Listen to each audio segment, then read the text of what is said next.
السلام علیکم ورحمۃ اللہ وبرکاتہ۔ آج ہماری کہانی کا آغاز اللہ کے رسول پر درود و سلام سے کرتے ہیں۔ یہ کہانی روٹی بیچنے والی اور 3 بیٹیوں کی کہانی ہے، جس میں ایک بوڑھی عورت نے ان کی زندگی ہمیشہ کے لیے بدل دی۔ سرسبز کھیتوں کے درمیان ایک چھوٹے گاؤں میں سعد نامی روٹی فروش اپنی بیٹیوں لیلا، سلمیٰ اور ندا کے ساتھ رہتی تھی۔ سعد ایک محنتی عورت تھی جو صبح سویرے اٹھ جایا کرتی تھی۔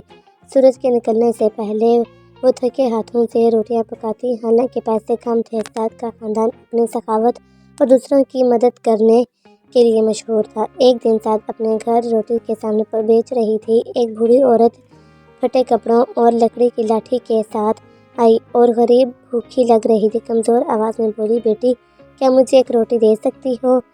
وہ کچھ دن سے کچھ نہیں کھایا تھا۔ سعد کو فوراً ترس آ گیا اور بغیر محنت پوچھے ایک روٹی دے دی۔ بوڑھی عورت سعد کے گھر آ کر روٹی مانگتی۔ لیلا ہمیشہ اس سے پہلے ہی جواب دیتی اور مسکراتی روٹی دیتی اور اسے بیٹھنے کے لیے کہتی۔ سلمیٰ روٹی کے ساتھ کھجوریں یا دودھ رکھتی۔ حالانکہ ندا گرمی کے دنوں میں ٹھنڈا پانی لاتی۔ بوڑھی عورت کے بار بار آنے سے وہ اس کے خاندان کی زندگی کو غور سے دیکھنے لگی۔ میں نے دیکھا کہ سعد اپنی بیٹیوں کو کیسے پرورش دے رہی تھی، حیا اور محنت سے، لوگوں سے محبت سے پیش آتی، حالانکہ سادہ زندگی گزارتی۔ دراصل وہ ایک اچھی خاتون تھی، شہر میں بڑا گھر رکھتی، اپنے اکلوتے بیٹے کے لیے نیک دل لڑکی تلاش کر رہی تھی جو اپنی ماں جیسی پاک ہو۔ ایک دن بوڑھی خاتون لیلا سے پوچھا، یہ کیوں کہ روزانہ روٹی دیتی ہوں، کھانے کی کمی کا خوف نہیں؟ لیلا نے کہا، امی نے سکھایا ہے، دینے سے خیر بڑھتی ہے، کئی گنا واپس آتا ہے۔ بوڑھی خاتون متاثر ہوئی لیکن کچھ نہ کہا۔ پھر بوڑھی خاتون نے لڑکیوں کے بارے میں پوچھا۔ لیلا نے بتایا، وہ سلائی سیکھنا چاہتی ہیں، سلمیٰ ٹیچر بننا چاہتی ہے، ندا ڈاکٹر بننا چاہتی ہے تاکہ مریضوں کا مفت علاج کر سکے۔ جتنا سنا اتنا ہی اور ان کی ماں سے متاثر ہو گئی۔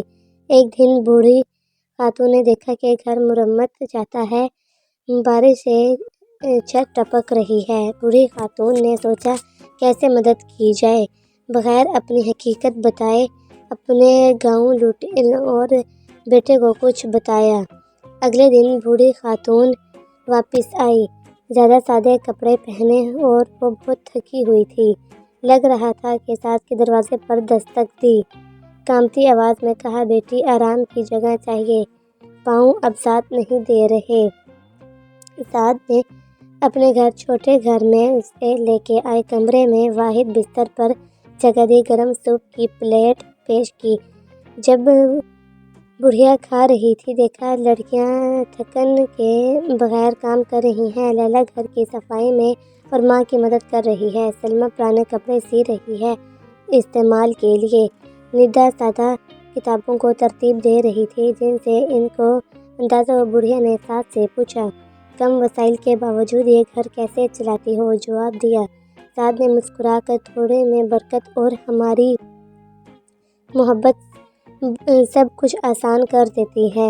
اگلے دن بڑھیا نے ایک اور مدد مانگی۔ لیلا نے کہا، بیٹی مجھے مدد چاہیے، جنگل سے لکڑیاں لانے میں، کیا میرے ساتھ چلو گی؟ لیلا نے فوراً ہاں کیا اور بھاری لکڑیاں اٹھائیں، حالانکہ اس کی طاقت سے بڑھ کر تھیں۔ بڑھیا نے شکریہ ادا کیا اور پوچھا، کیوں نہ مجھے تم دے دو؟ لیلا نے کہا، ضرورت مندوں کو ان کی حاجت دیکھ کر خاموش نہیں رہ سکتی۔ دن گزرتے گئے، بڑھیا کو چھوٹے چھوٹے امتحانوں سے گزارتی رہی۔ ایک دن سلمیٰ سے کہا، اس کا کپڑا سی دو۔ سلمیٰ نے مسکرا لیا اور گھنٹوں محنت کی، کپڑا ایسا نیا ہو گیا جیسے کبھی پھٹا ہی نہ تھا۔ بڑھیا نے پوچھا، میرے لیے اتنی محنت کیوں کی؟ سلمیٰ نے کہا، حقیقی خوشی دوسروں کی مدد کرنے سے ملتی ہے۔ ایک اور بار بڑھیا نے جان بوجھ کر پانی کا جگ توڑ دیا۔ اس نے جار کی رات لینے کے لیے، مگر الزامیہ غلطی کو کبھی نہیں کہا۔ ابلتے پانی کا ایک کپ لے کر آئی۔ کوئی بات نہیں، بس خیریت تو ہے؟ بوڑھی عورت نے محسوس کیا کہ اس کا دل اس خاندان کے لیے تڑپتا ہے۔ ایک ٹھنڈی رات بوڑھی نے پھر ان کو آزمایا۔ اس نے دروازہ کھٹکھٹایا اور کہا کہ سونے کو کمبل نہیں۔ وہ بغیر ہچکچاہٹ کے ساتھ نے اس کو واحد کمبل دے دیا اور خاندان بغیر کمبل کے تکیے پر سو گیا۔ بوڑھی کی آنکھیں بھر آئیں اور کہا، کیسے دے دیا وہ کمبل؟ جیسے میں تمہیں گرم رکھنا چاہتی ہوں۔ اس نے کہا، شاید یہ کمبل آپ کو سردی سے بچائے۔ ہم تو برداشت کر لیں گے لیکن آپ اسے برداشت نہیں کرتی۔ وقت گزرا، بوڑھی عورت ان خاندان کے ساتھ نہ صرف انہیں دینے میں بلکہ میٹھی باتوں میں بھی ماہر تھی۔ بوڑھی عورت نے اپنے خاندان کے بارے میں بتانا شروع کر دیا لیکن اس نے کہا کہ اسے یقین کرنا ہے کہ پاک دن ہر حال میں قائم رہیں گے۔ ایک دن بوڑھی عورت نے گھر والوں سے ایسے کچھ دن رہنے کے لیے چاہے کیونکہ اسے کہیں ٹھکانہ نہیں ملا۔ سعد نے اپنے کمرے میں جگہ دے دی اور کھانا کھلایا بغیر کچھ پوچھے۔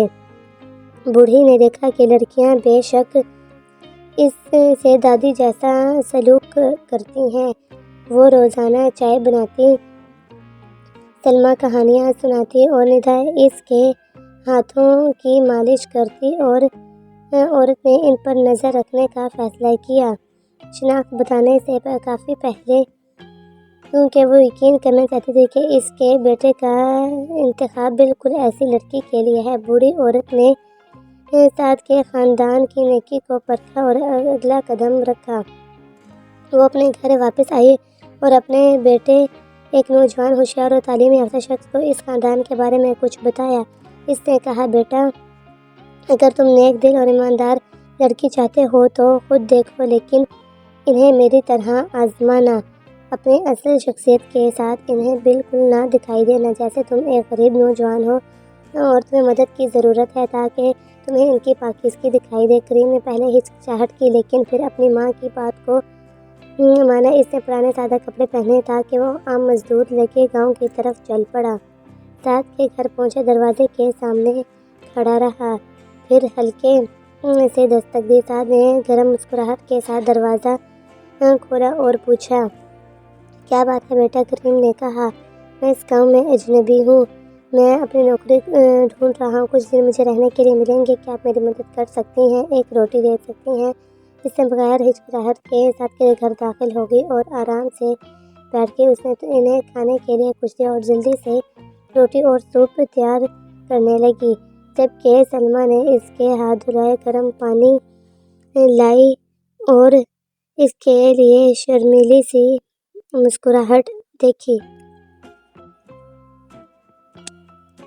اس نے لڑکیوں کا الگ الگ امتحان لینے کا فیصلہ کیا ہے۔ اس نے رات شروع ہوتے ہی اپنے پھٹے ہوئے کپڑوں کی مرمت کے لیے اس نے رات کو کپڑے لیا اور کہا، نہ کرو، میں ایسے نہیں بنا دوں گی۔ وہ گھنٹوں بیٹھی مہارت اور صبر سے کپڑوں کی مرمت کرتی رہی، پھر وہ مسکراتے ہوئے واپس آئی، یہ رہا، کیا آپ اسے پسند کر سکتے ہیں؟ اس نے شکریہ ادا کیا، ایک تم جیسی ہو۔ لیلا نے جواب دیا، ماں نے سکھایا ہے کہ نیکی لوٹتی ہے اور مجھے مدد کرنا پسند ہے۔ پھر کریم نے سلمیٰ سے پوچھا کہ تم مجھے پڑھانا سکھا سکتی ہو؟ ماں کہتی تھی تعلیم کامیابی کی راہ ہے پر میں اسکول نہیں جا سکا۔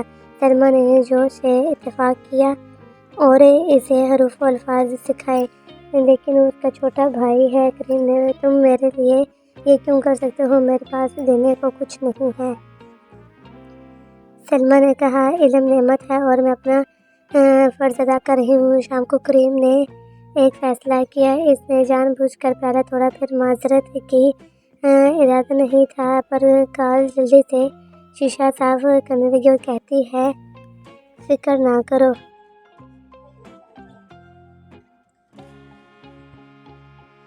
کچھ دنوں کے بعد کریم ماں کے ساتھ لوٹا اور سب کچھ بتایا جو اس نے دیکھا اور محسوس کیا کہ یہ خاندان صحیح انتخاب ہے۔ ایک دھوپ گرنے بوڑھی عورت بیٹے کے ساتھ واپس آئی سعد کے گھر، لیکن اس بار اس نے اپنے خوبصورت کپڑے پہنے تھے جو اس کی اصل حیثیت کے مطابق تھے۔ کریم بھی بالکل مختلف لگ رہا تھا، صاف کپڑوں پر اعتماد انداز میں تھا۔ انہوں نے دروازہ کھٹکھٹایا۔ لیلا نے دروازہ کھولا معمول کی مسکراہٹ کے ساتھ، لیکن وہ حیران رہ گئی جب اس نے بوڑھی عورت کو شاندار لباس میں دیکھا۔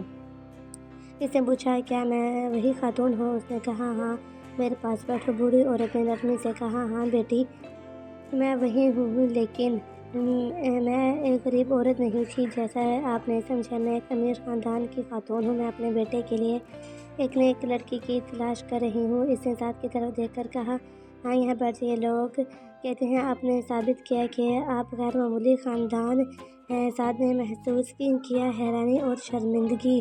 انہوں نے عاجزی سے سر جھکایا۔ سعد نے آہستہ سے کہا، ہم صرف وہی ہیں جو ہم نے سکھایا ہے، ضرورت مندوں کی مدد کرنا بغیر کسی بدلے اور توقع کے۔ مسکراہٹ کی اور جواب میں جو اس نے لیلا کو اپنی زندگی کے ساتھ بنانے پر مجبور کرتی ہے۔ میں نے اسے نیک دلی، رحمدلی، شرم میں دیکھی جو بیش قیمتی۔ لیلا شرم سے روتی اور جواب نہیں دے سکتی تھی۔ سلمی اور نادیہ نے خوشی سے آنکھیں بھری بہن کا ساتھ دیا۔ سعد نے آنسو پوچھتے ہوئے، ہم ایک عاجز خاندان ہیں،